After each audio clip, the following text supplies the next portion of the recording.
The title of the article is Postmodernism, Late Capitalism and Rhizome in Doctorow's novel Ragtime. Jameson considers totality a valuable idea because we are still trying to understand our world. We do not succeed because knowledge gives us power to understand more. The more we understand, the more scattered the pieces get. In this article, it has been tried to look at the novel Ragtime by E.L.Doctorow from different perspectives. Jameson's postmodernism and his ideas about late capitalism rooted in Deleuze and Guattari's concept of rhizome. This article tries to analyze Ragtime as a historical novel which shows the birth of postmodernism out of changes happening in production system of society. And by considering Doctorow's novel in a rhizome-like space in which any effort to show the effects of late capitalism is doomed to fail because of non-realistic nature of rhizome, which unintentionally supports late capitalism. So it is capitalism which wins at last in the novel. The best known theorist who still finds value in talking about totality is Frederick Jameson. He is a literary and art critic who accepts the basic Marxist analysis of society. He works within a master narrative, though he doesn't accept it naively or uncritically.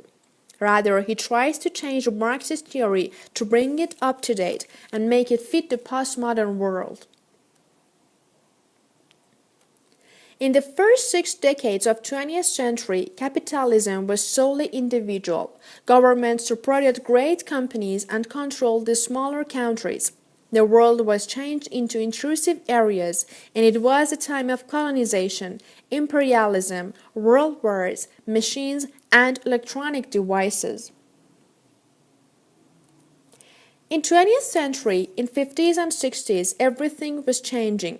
The 3 great changes in production systems were transformation in individual capitalism to late capitalism, great vastness of international companies, national economy as a complex international economy, uselessness of colonization in European way, cooperation of native talents with rich and powerful industrial talents, computer era, mass media, instead of electronic devices which were considered as the most valuable assets.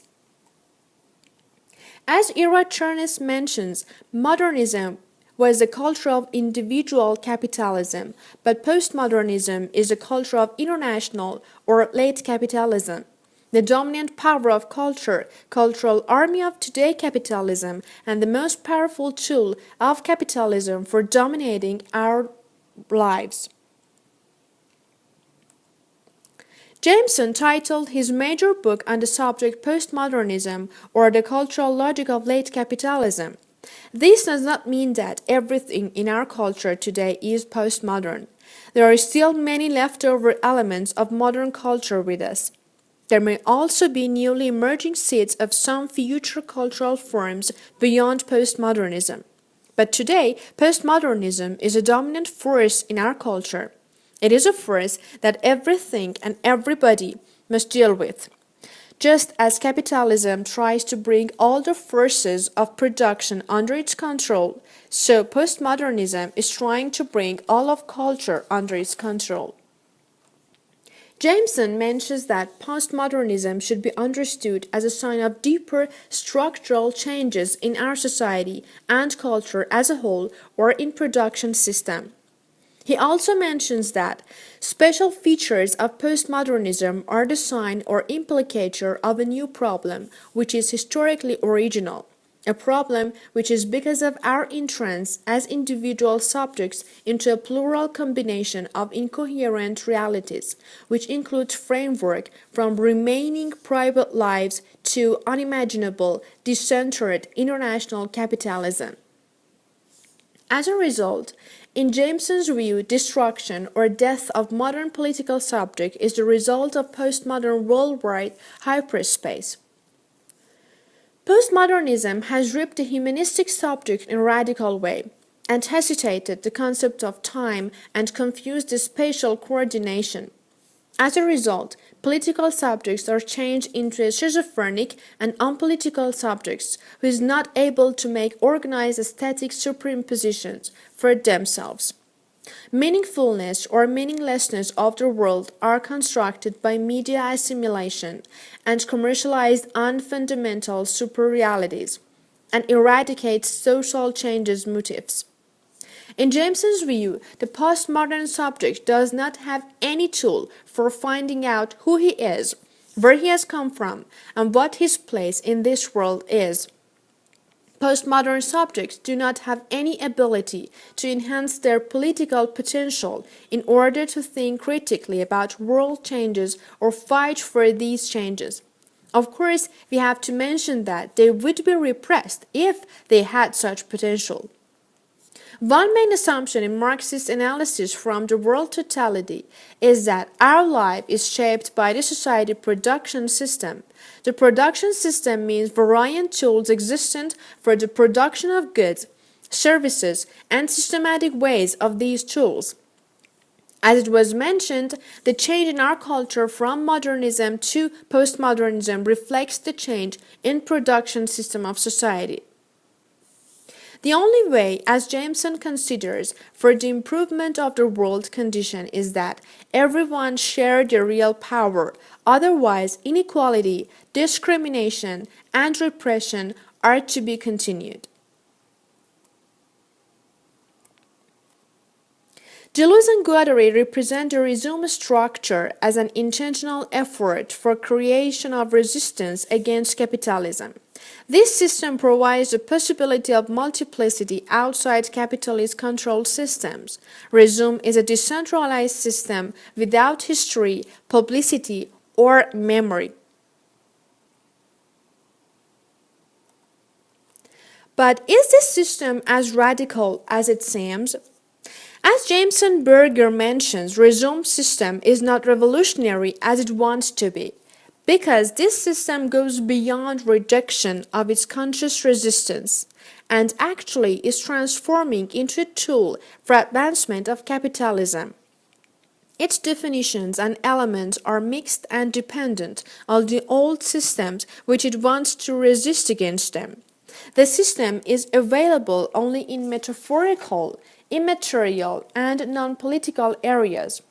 Rhizome is a system like monopolism of capitalism, which spirits multiplicity in which things are related to each other, rather than being related to their sources. So, the deterritorialization of Rhizome exists in a metaphorical space, so the revolutionary tools have no danger in the safe body of Rhizome. Jameson talks about an important literary sample in historical novels. He mentions Doctorow's novel Ragtime with its early century atmosphere to talk about why nostalgic movies should be considered different from old historical films or novels.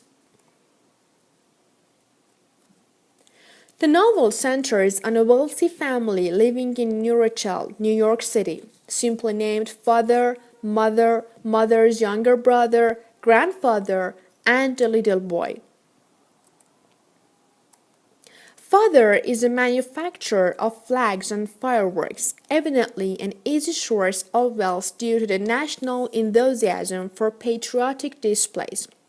He joins the first expedition to the North Pole, and on his return he sees a change in the sexual politics of his relationship with his wife. Younger brother is an insecure, unhappy character who chases after love and excitement. Into this secure setup comes first an abandoned black child, then his sorrowful, depressed mother Sarah. Coalhouse Walker, apparently the child's father, visits the family.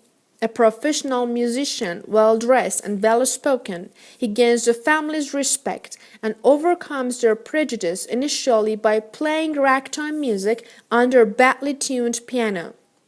He owns a luxury car.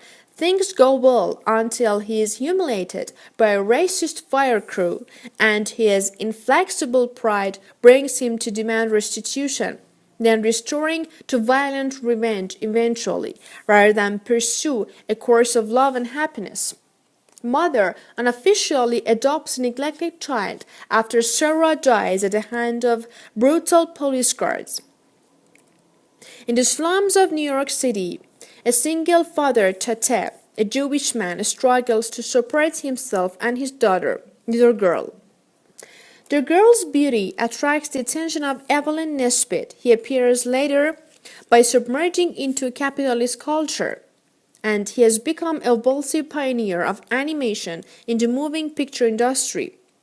By the end of the novel, surviving members of the three family groups have merged into one in an allegorical representation of the American melting pot. Jameson says that Doctorow is a serious artist and among rare radical authors today. He thinks that Doctorow's narrations represent cultural cliches and our ideas about past instead of just reflecting our historical past. In postmodern world, cultural production has been thrown to back of the mind into a monadic subject who is not able to directly look at real world as a source with his own eyes. But he has to follow the virtual pictures of the world on the Plato cave. If there is realism, it is a realism which comes out of the sudden understanding of the truth that for any reason we are sentenced to search for our historical past in pop pictures and cliches.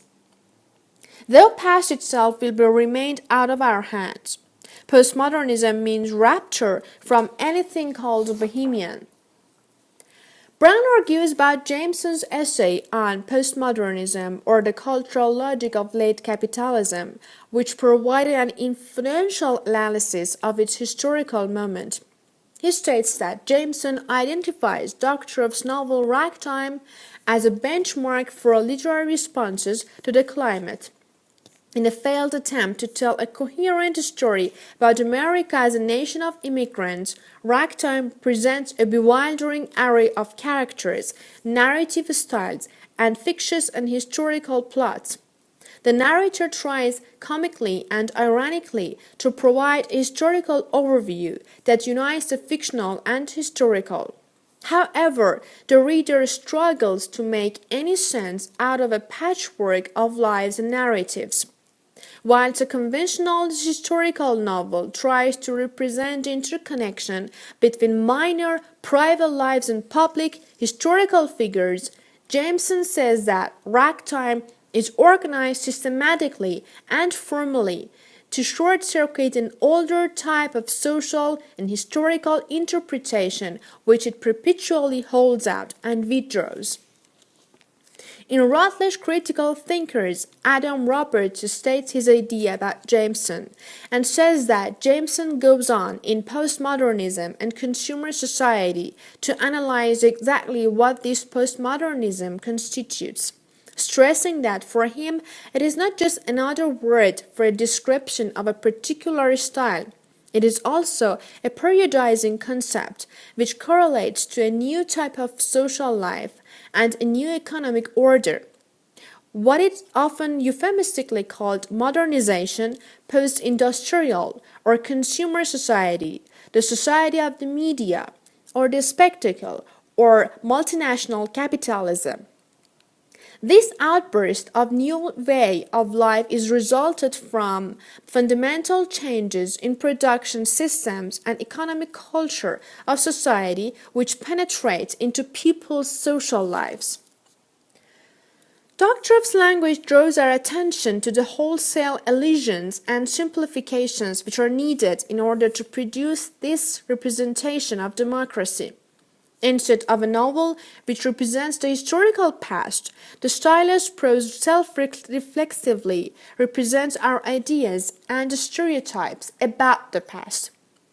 However, Joseph Volk talks about Frederick Jameson's discussion of the novel in his work Postmodernism, or the cultural logic of late capitalism, which he finds it in his article certainly one of the most challenging descriptions of Doctorow's place in postmodern culture.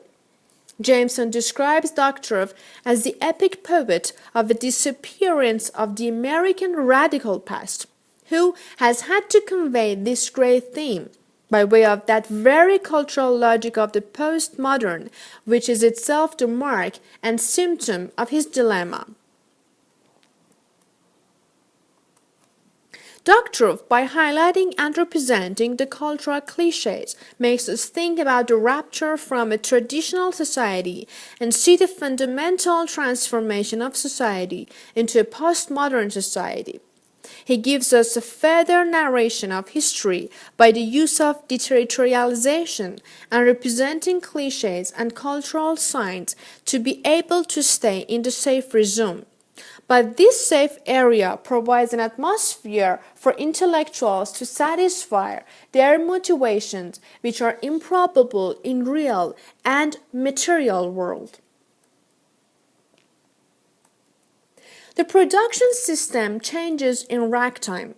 Father's job transforms into the younger brother's techniques and methods, which results into destruction of father and destruction of the old paternity models of production, which is the same as decentralization of postmodernism, and results into this transformation into the role of Tate as the new production systems of late capitalism.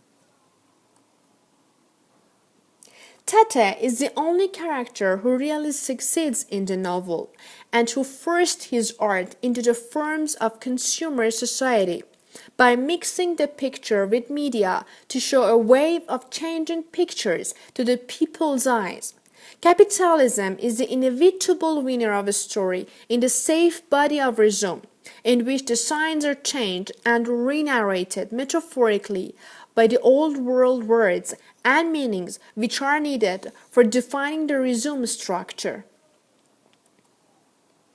Ragtime is a symbolic social reaction which tries to indicate social paradoxes by representing imaginational solutions, but at last it is trapped in the safe Rhizome, and it is the late capitalism which is the winner of the story. I really appreciate your attention.